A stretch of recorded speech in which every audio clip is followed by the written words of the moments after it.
Hi everybody, welcome back to Little Ruby's Daycare Encounters YouTube channel, where we emphasize play-based learning, wellness, and research-based solutions to issues in early childhood education. If you're new here, subscribe, like, and share. Our topic for today is choking prevention in young children, how we can all help to save our children. Choking occurs when there is an acute complexity in breathing as a result of a constricted or blocked trachea.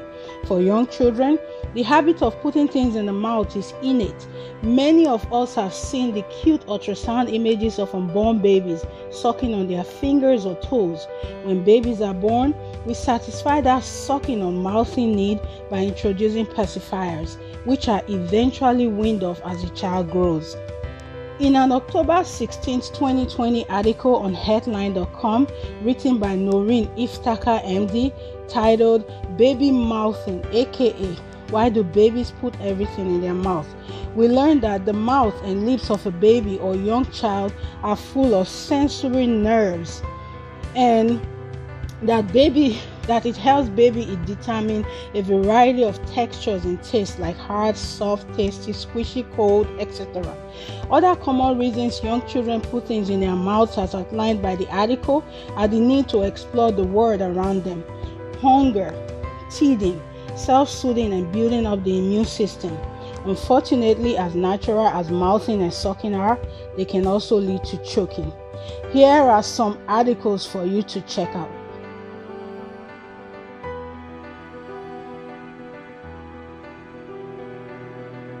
Choking statistics and facts.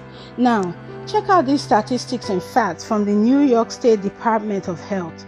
The diameter of a young child's trachea or breathing tube is about the size of a drinking straw in diameter. For children under 5 years old, the fourth most common cause of accidental death is choking. Food, toys, and household items can be choking hazards. Food is the most common cause of non-fatal choking in young children.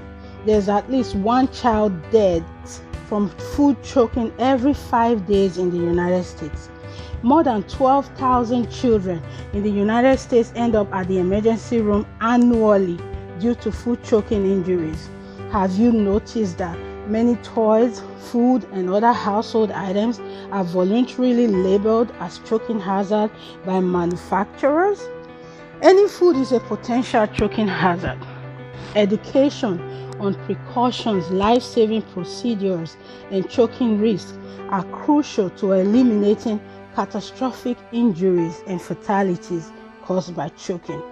Physicians, childcare workers, babysitters, parents, guardians, healthcare workers, school staff, siblings, and communities can play key roles in the prevention of choking injuries. JT's Law. JT's Law is a New York public health law and foundation named after a charismatic little boy who died by choking to death on a hot dog at the age of 3 while on vacation with his family in Disney World in 2003. JT's Law is a registered 501c3 non-profit organization. It has been instrumental in educating thousands of caregivers through its social media platforms, training caregivers in choking rescue procedures by conducting free workshops and equipping schools with the LifeVac, a portable airway clearance device used to dislodge items from choking victims. Their mission, it says, our focus is to provide education on statistically documented high-risk choking foods for young kids and to empower caregivers with preventative measures and choking rescue procedures and devices to combat a child's food choking event. Young kids, in their definition, means children under the age of 5 with missing or loose teeth, with the inability to sit still properly, and with special needs. Precautions and preventions of choking. Always think of texture, consistency, shape, and size when making food choices for children. When children eat, be sure to supervise them. Explain to them that they need to take small bites and chew many times before swallowing. Ensure that instead of moving around with food on their hands, children sit up straight at meal times.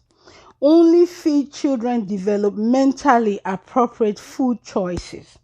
Remember to be especially vigilant with children who have special needs, as they can be more susceptible to choking. Let children eat at their own pace in a calm and unhurried mealtime setting. Cut foods into small pieces, removing seeds and pits. Cook or steam vegetables to soften their texture. Cut hot dogs lengthwise and widthwise. Be the example of good eating habits. Model to children that it is unsafe to eat while playing or just walking around.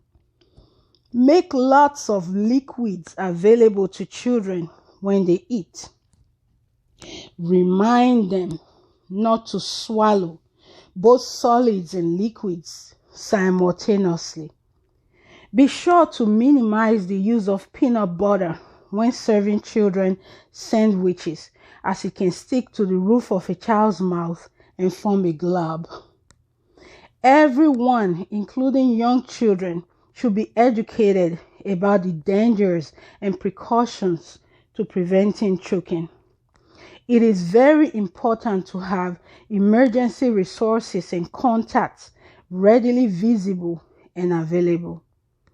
Everyone should be familiar with life-saving techniques like child cardiopulmonary resuscitation, abdominal thrust, or the Heimlich maneuver, automated external defibrillators, AED, or just by calling 911. Choking hazards include the following: foods, hot dogs, especially cut into a coin shape, meat, sausages, and fish with bones, popcorn, chips, pretzels, nuggets, and snack foods, candy, especially hard or sticky candy, cough drops, gum, lollipops, marshmallows, caramels, hard candies, and jelly beans, whole grains, raw vegetables, raw peas, fruits with skins, seeds, carrots, celery, and cherries, dried fruits, sunflower seeds, all kinds of nuts, including peanuts, peanut butter, ice cubes, and cheese cubes, foods that clump, are sticky or slippery or dry and hard textures, food size and shape, especially round or a shape that could conform to the shape and size of the trachea or windpipe. Remember that the size of a breathing tube is only approximately the size of a drinking straw in diameter. Can you picture that? Combinations of food size, texture, and shape can pose a threat. For example, a slippery hard candy with a round shape about the size of a drinking straw could block an airway or a windpipe. Household items and toys that can cause choking.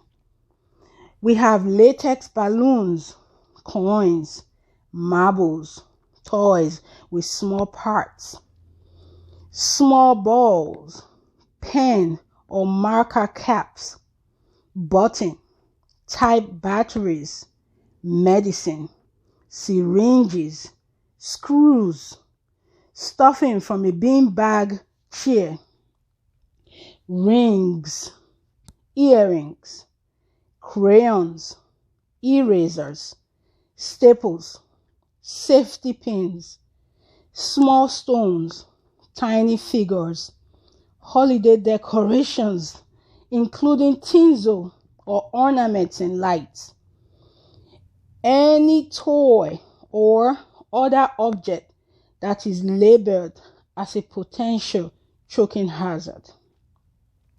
Now, here are some quotes to reflect on. For safety, is not a gadget, but a state of mind. And this is by Eleanor Everett. Safety brings first aid to the uninjured.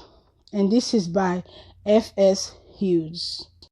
Do not think because an accident hasn't happened to you that it can't happen. And this is a safety saying in the early 1900s. You do not need to know the whole alphabet of safety. The ABC of it will save you if you follow it. Always be careful. This is by the Colorado School of Mines magazine. Carefulness costs you nothing. Carelessness may cost a life. And this is from the safety sayings of early 1900s. Safety isn't expensive. It's priceless. For safety is not a gadget, but a state of mind. This is by Eleanor Everett. Prepare and prevent. Don't repair and repent. This is anonymous. An incident is just the tip of the iceberg, a sign of a much larger problem below the surface. This is by Don Brown. Working safely may get old, but so do those who practice it. At the end of the day, the goals are simple: safety and security.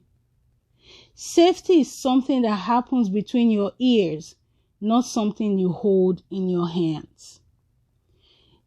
The danger which is least expected soonest comes to us. You are your last line of defense in safety. It boils down to you.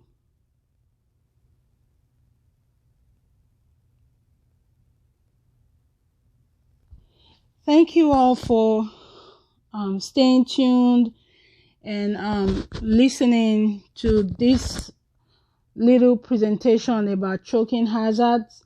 I hope we learned a thing or two.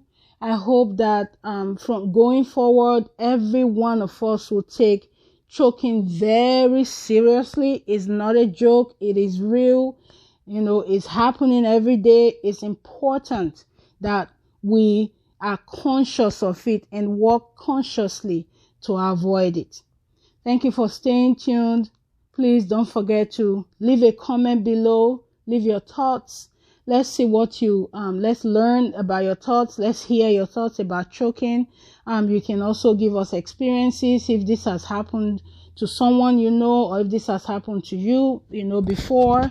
Thank you so much. Bye.